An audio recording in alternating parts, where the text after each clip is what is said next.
اللهم رب زدني علما والحقني بالصالحين. اعوذ باللہ من الشیطان الرجیم. بسم اللہ الرحمن الرحیم. یا ایھا الذین آمنوا لا تسألوا عن اشیاء ان تبد لکم تسؤکم وَإِن تَسْأَلُوا عَنْهَا حِينَ يُنَزَّلُ الْقُرْآنُ تُبْدَ لَكُمْ عَفَا اللَّهُ عَنْهَا وَاللَّهُ غَفُورٌ حَلِيمٌ. صدق اللہ خالقنا العظیم. ہمارا سورہ مائدہ کا درس 100 آیت مبارکہ ہو گئی ہیں. یہاں سے رب کریم نے ایک اور قانون بتایا کہ اے ایمان والوں، ان اشیاء، ان چیزوں، ان باتوں کے بارے میں نہ پوچھو کہ اگر وہ ظاہر ہو جائے تو تمہیں ناگوار گزرے،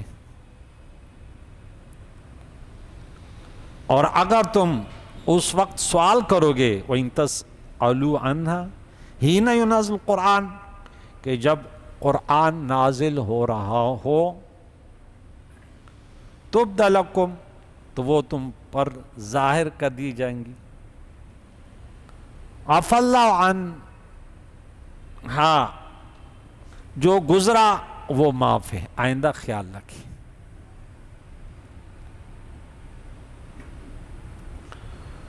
حضرت انس رضی اللہ تعالیٰ عنہ بیان کرتے ہیں کہ ایک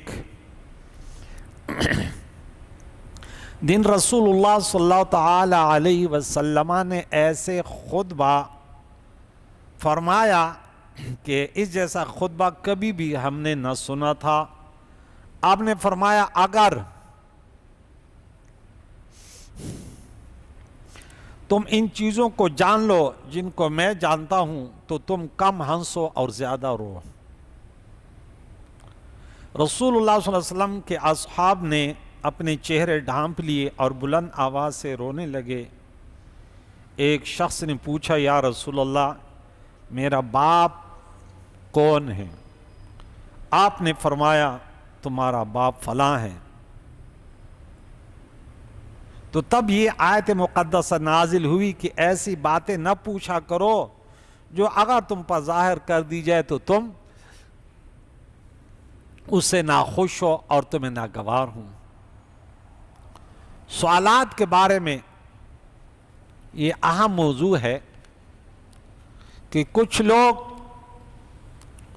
ان کا کام ہے لایعنی سوالات کرنا، بیکار کے سوالات کرنا. کچھ لوگ ان کے لیے جن سوالاتوں کے بارے میں معلومات کرنا فرض ہے نہیں پوچھتے، اور اگر پوچھتے ہیں تو جاہلوں سے پوچھتے ہیں یا جعلی پیروں سے پوچھتے ہیں. اور جو جاہل مولوی نے، جاہل پیر نے بتایا وہ عقیدہ بنا لیا. کہتا ہے اس نے مجھے کہا تھا کہ جب سوسر مر جائے تو ساس داماد سے پردہ کرے گی.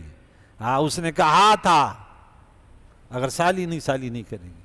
واہ بھائی واہ، ایسے ایسی الٹی سیدھی باتیں کس نے بتایا؟ ہمارے پیر صاحب نے بتایا تھا. انا للہ. ہم پیروں کو ماننے والے یاد رکھ رہے ہیں، لیکن جو مسلمان اہل سنت جماعت کو بدنام کر رہے ہیں اس کو ہم نہیں مانتے، الٹی سیدھی باتیں کریں. تو دیکھیے رسول اللہ صلی اللہ تعالی علیہ وسلم سے مختلف موضوعات پر مختلف قسم کے لوگ سوالات کرتے تھے، لیکن اصحاب کرام بڑے پیارے سوالات کرتے تھے. وہ کبھی ایسے بے ڈنگے جیسے منافقین، خام خواہ کے سوالات، لایعنی سوالات. تو آج بھی کوئی علماء سے اپنے سمجھنے کے لیے، اب یہاں کیا ہوتا ہے، سوشل میڈیا پر ایک سوال سنا، آ کے پوچھیں گے یہ کیا ہے، یعنی وہ آپ کا امتحان لینے والے ہیں. تو یہ کیا ہے؟ یہ گناہ ہے کہ آپ کسی کا امتحان کیوں لے رہے ہیں؟ آپ کو تو فرض کا بھی پتہ نہیں ہے. اور پھر ہنس رہا ہے، گلیوں میں جا رہا ہے ہنس رہا ہے، میں نے پوچھا جواب ہی نہیں دیا، اور میں نے ٹی وی پہ سنا تھا اس نے یوں بولا تھا اور اس کو تو پتہ ہی نہیں تھا۔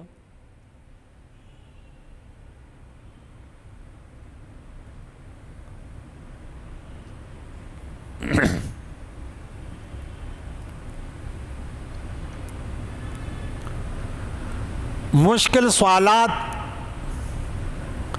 اور اس قسم کے بجھارت ڈالنے کی معنی آتا ہے کہ خامخواہ کس کو مشکل، یہ کیا ہے یہ کیا ہے۔ ایک روایت میں حضرت امیر معاویہ بیان کرتے ہیں کہ پیارے آقا دو جان نے پہیلیوں اور بجھارتوں کو ڈالنے سے منع فرمایا، کسی کو ساکت اور عاجز کرنے کی قصد سے اس پر بجھار ڈالنا منع ہے، اور شاگردوں کا امتحان لینے کے لیے اس قسم کے سوالات جائز ہے کہ ذہن تیز ہو جائے۔ خود پیارے آقا دو جان نے صحابہ سے پوچھا، درختوں میں سے ایک ایسا درخت ہے جس کے پتے نہیں گرتے اور وہ مسلمانوں کی مثل ہے، بتاؤ وہ کون سا درخت ہے؟ بخاری کی حدیث ہے 62 نمبر۔ حضرت امیر معاویہ ابن ابی سفیان رضی اللہ تعالیٰ عنہ کے سامنے لوگوں نے سوالات کیے تو انہوں نے کہا، کیا تم نہیں جانتے کہ رسول اللہ صلی اللہ علیہ وسلم نے مشکل سوالاتوں سے منع کیا، لایانی سوالاتوں سے منع کیا؟ حضرت عبداللہ ابن عباس رضی اللہ تعالیٰ عنہ نے فرمایا، میں نے پیارے آقا دو جان کا صحاب سے افضل کوئی قوم نہیں دیکھی، واقعی ہو ہی نہیں سکتی، صحابہ جیسے کون ہو سکتے؟ اہل سنت و جماعت کے عقیدے سے قربان جاؤ کہ صحابہ کی باری آتی ہے تو کہتے ہیں آسمان کے تارے ہیں اور سارے ہیں، ہاں ہر صحابی ہے نبی جنتی، اور تمام اہل بیت پر قربان جاؤں شانوں والے ہیں، اولیاء کرام شانوں والے ہیں، جب نام لیتے ہیں تو ادب سے لیتے ہیں۔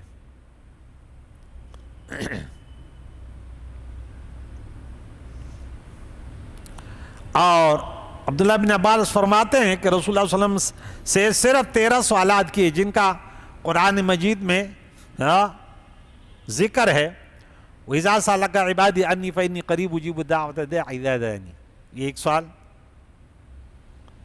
نمبر 2، يَسْأَلُونَكَ عَنِ الْأَهِلَّةِ، چاند کے بارے میں، يَسْأَلُونَكَ مَاذَا يُنْفِقُونَ، يَسْأَلُونَكَ عَنِ الشَّهْرِ الْحَرَامِ، 5واں، يَسْأَلُونَكَ عَنِ الْخَمْرِ وَالْمَيْسِرِ، 6واں، وَيَسْأَلُونَكَ عَنِ الْيَتَامَى، 7واں، وَيَسْأَلُونَكَ مَاذَا يُنْفِقُونَ، 8واں، وَيَسْأَلُونَكَ عَنِ الْمَحِيضِ، حید کے بارے میں کس کا کیا احکام ہے، کیا طریقہ کار ہے۔ یہ 8 سوالات سورہ بقرہ میں اللہ نے ذکر کیے ہیں۔ 9 نمبر سوال یسألونک ماذا احل لہم سورہ مائدہ میں۔ 10واں سوال یسألونک عن الساعۃ، قیامت کے بارے سورہ اعراف میں آیا ہے۔ یسألونک عن الانفال، سورہ انفال میں ہے، انفال کیا ہے۔ اور یسألونک عن الجبال، پہاڑوں کے بارے میں آپ سے پوچھتے ہیں۔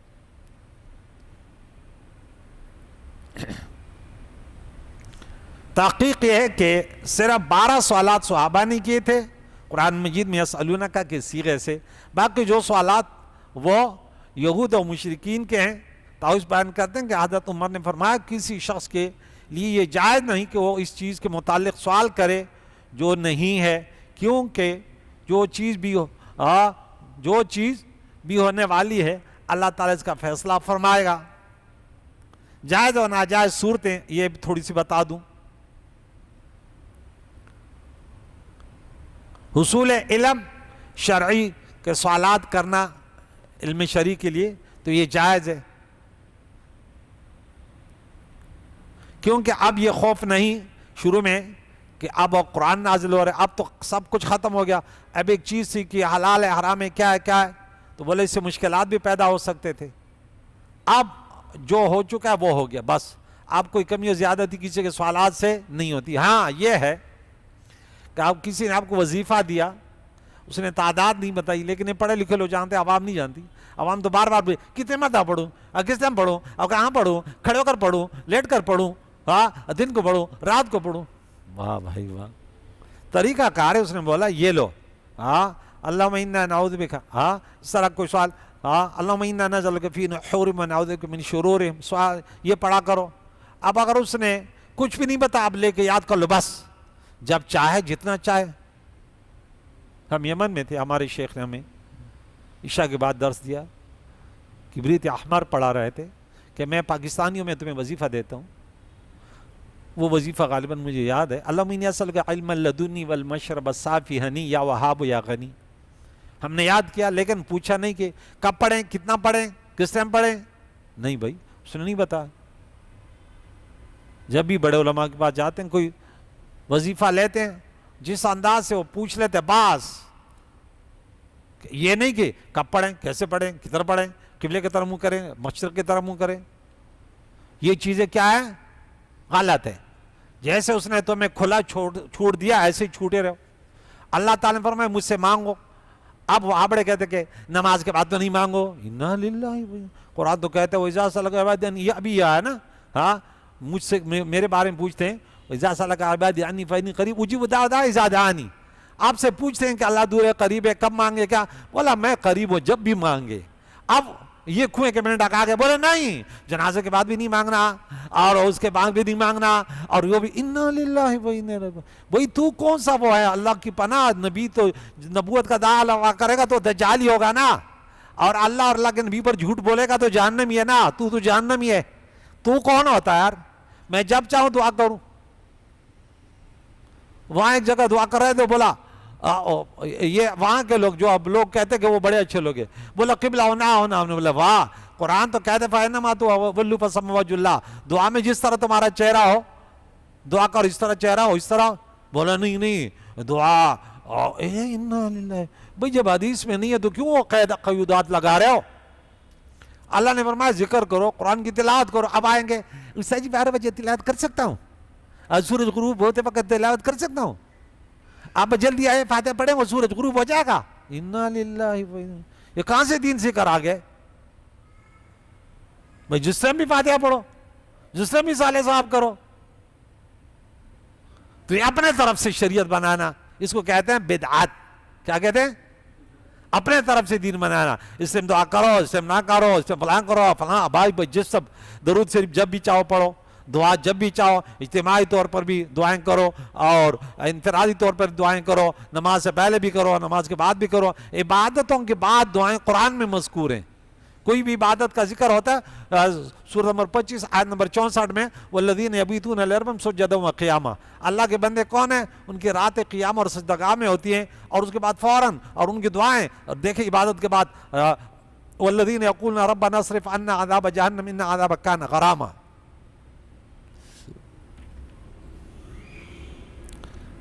تو شریعت کے متعلق آپ سوالات کریں لیکن سلجھے ہوئے سوالات کریں. سمجھ آ گئی.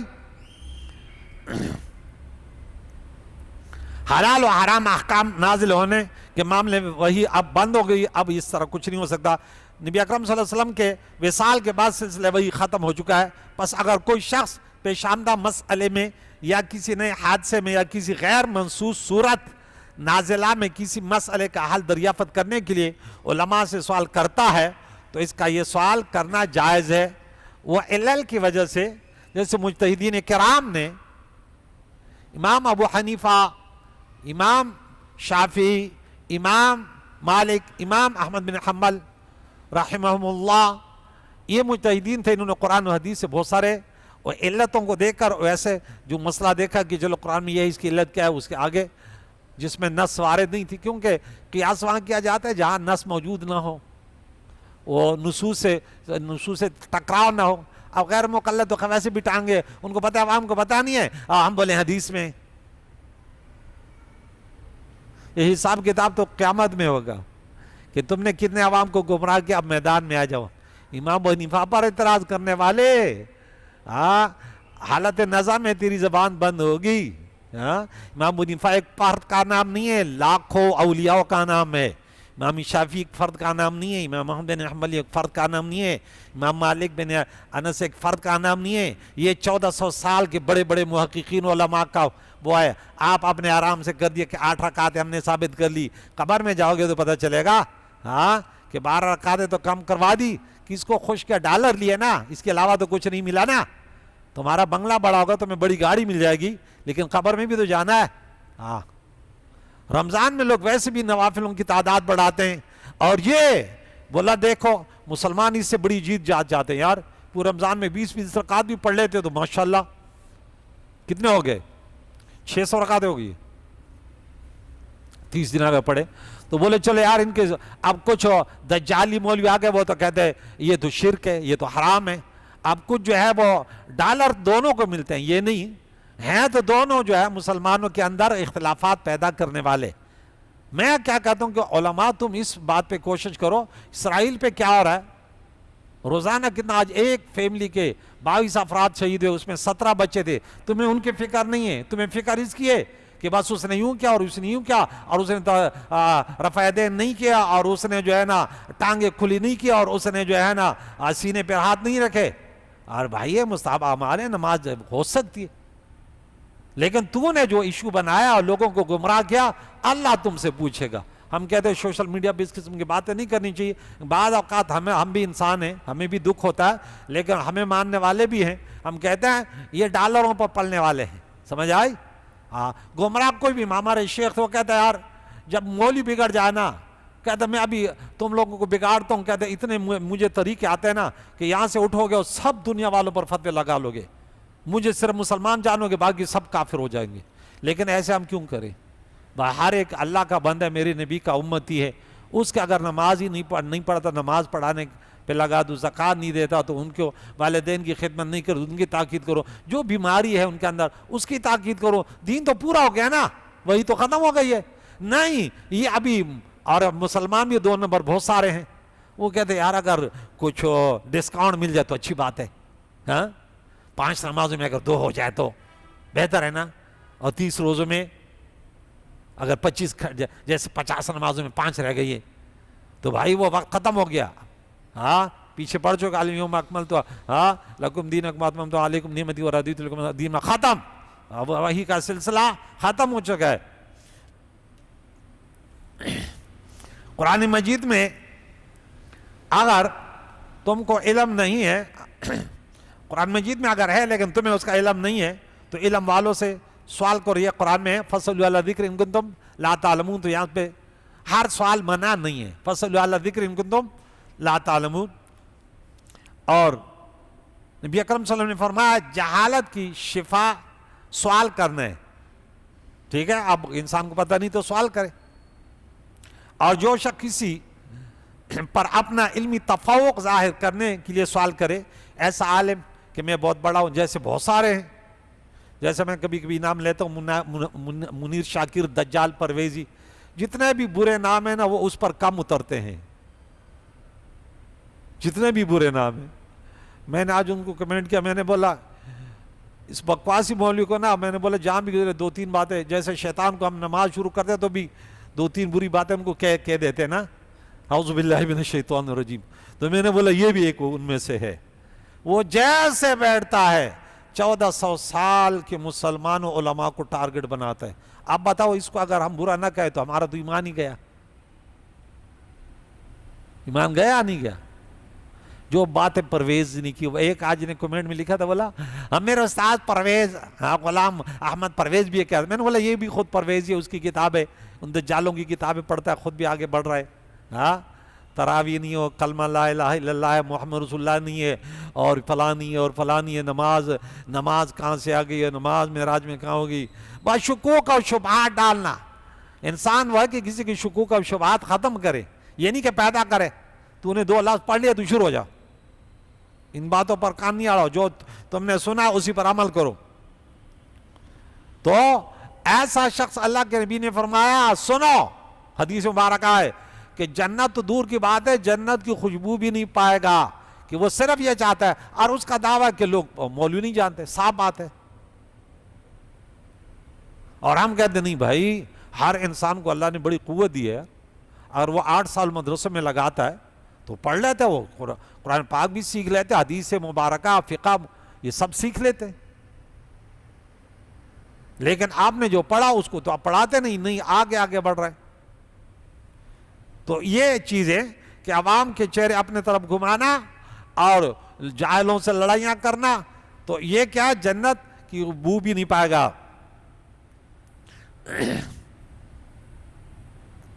اس قسم کے سوالات، تاکہ اس کا جواب نہ آئے اور وہ عاجز ہو جائے، یا جو شخص محض ضد اور ہر درمی کے لیے سوال کرے، یا جو شخص عناداً سوال کرے، سو ایسے سوال ناجائز ہیں، خواہ کم ہو یا زیادہ۔ البتہ علماء کسی مسئلے میں ایک دوسرے کی رائے معلوم کرنے کے لیے جو سوال کرتے ہیں اور مذاکرہ اور مباحثہ کرتے ہیں، وہ جائز ہے، اس پر کوئی پابندی نہیں ہے۔ اسی طرح کسی کی دلیل پر نقد وارد کرنا اور مسلمات بین الفریقین سے معارضہ کرنا بھی جائز ہے۔ مسلمات بین الفریقین، ایک بات کو آپ بھی مانتے ہیں، میں بھی مانتا ہوں، اس کو پیش کریں گے، دیکھ حضور آپ بھی مانتے ہیں، ہم بھی مانتے ہیں، آ جاؤ۔ حضور علیہ السلام نے اہل کتاب کو کیا فرمایا کہ تعالوا الی کلمۃ سواء بیننا وبینکم الا نعبد الا اللہ، ہمارے تمہارے درمیان یہ بات تو مسلم ہے نا کہ اللہ کے ساتھ کسی کی عبادت نہیں کریں گے، آ جاؤ۔ اب کسی بات کرتے چلو، اب اس وقت یہ کرتے ہیں کہ دیکھیں یہ متفق علیہ باتیں ہیں کہ نماز تو سب مانتے ہیں، روزہ تو سب مانتے ہیں، والدین کی خدمت، حلال کمائی، سود سے بچنا، حرام خوری سے بچنا، شراب سے بچنا، قتل و غارت سے بچنا، چلو اس پر اتفاق کر لیتے ہیں اور فاسق اور فاجروں سے اپنے ملک پاکستان کو صاف کر لیتے ہیں۔ نہیں ہم بولتے ہیں نہیں، ہم تو بات کرے گا تو اس پہ کرے گا، سوئم جائز ہے، سوئم جائز نہیں ہے، بات اسی پر لگے رہیں گے۔ مسلمات اس پر تو نہیں آئیں گے نا بھائی، کوئی کسی کے نظریے کو قبول تو نہیں کرتا نا، لیکن کم از کم مسلمات پر آ جائے تو اس پر گفتگو اور کسی کو دلیل دینا کہ مسلمات میں سے۔ اور احقاق حق اور ابطال باطل کے لیے مناظرہ کرنا بھی جائز ہے۔ آج کل جو ہے مناظرہ، کوئی مناظرہ نہیں ہے، بس ایک دوسرے کو ذلیل کرنا اور کسی کو کافر کہہ دینا، بس اسی پہ لگے رہتے ہیں۔ مناظر میں فریق مخالف کو حکمت کے ساتھ کسی کفریہ کلمات سے بچانا چاہیے، اور اگر یہ چاہیے کہ وہ کوئی کفریہ کلمہ کہے، آپ کو یہ چاہتے اور میں اس کی تکفیر کروں۔ آج کل تو پہلے ایک مناظرہ کرے، پہلے مناظرہ بھی کرے لیکن سامنے والوں کو ایک بھی کافر کہتا ہے، دوسرا بھی اس کو کافر کہتا ہے۔ یہ افسوس کی بات ہے نا۔ ہاں، اور میں اس کی تکفیر کروں تو یہ خود کفر ہے۔ اگر یہ چاہے کہ وہ دین میں کوئی ناروا بات کہے اور میں اس کی مذمت کروں تو یہ حرام ہے، بلکہ یہ نیت ہونی چاہیے کہ میں دلائل پیش کر کے حکمت کے ساتھ فریق مخالف کو حق کا قائل کروں، نہ یہ کہ مناظرے میں شکست دوں۔ تو ہمارے بزرگوں نے ہمیشہ ہم نے سنا، لوگ آئے سوالات غلط باتیں بھی کی، انہوں نے بولا ہم نے درگزر کیا کہ نہیں یہ نہیں سمجھتا، اللہ ان کو ہدایت دے، یہ صحیح طریقہ ان کے لیے۔ ہم کہتے ہیں جو نہیں سمجھتے اللہ ان کو ہدایت دے، جو ہدایت پر ہیں، دین کی خدمت کر رہے ہیں، اللہ انہیں مزید ترقی عطا فرمائے۔ تو اللہ تعالیٰ نے فرمایا قد سألها، بے شک سوال کیا تھا ان چیزوں کے بارے میں، قوم من قبلکم، ایک قوم نے تم سے پہلے اپنے نبیوں سے، ثم اصبحوا بها کافرین، پھر اس پر کافر بن گئے عیسیٰ علیہ السلام سے۔ انزل علینا مائدۃ من السماء، خوانچہ اتار، اور پھر جب وہ خوانچہ اترا پھر اس کے کافر بن گئے تو عذاب آ گیا، بندر و خنزیر بن گئے۔ ہاں انشاءاللہ کل یہاں سے بحیرہ و صاحبہ اور وسیلہ ایک پڑھا تھا 35 نمبر آیت میں، یا ایھا الذین آمنوا اتقوا اللہ وابتغوا الیہ الوسیلہ، اور یہ ہے وسیلہ کہ کوئی وسیلہ نہیں ہے، ٹھیک ہے۔ اس پر انشاءاللہ کہ وسیلہ جو ہمیں حکم دیا گیا کہ ایمان والو اللہ کو راضی کرنے کے لیے وسیلہ تلاش کرو، ٹھیک ہے۔ اللہم رب ہذہ الدعوۃ التامہ والصلاۃ القائمہ آت محمدا الوسیلہ، ایک مقام کا بھی نام ہے، ٹھیک ہے۔ اور وسیلہ اللہ کو راضی کرنے کے لیے عبادات اور ذوات فاضلہ بھی ہیں۔ اللہ تعالیٰ میں قرآن پاک کو سمجھنے، اس پر عمل کر کے دوسروں کو پہنچانے کی توفیق عطا فرمائے۔ صلی اللہ تعالیٰ علی خیر خلقہ محمد وعلی آلہ وصحبہ اجمعین برحمتک یا ارحم الراحمین۔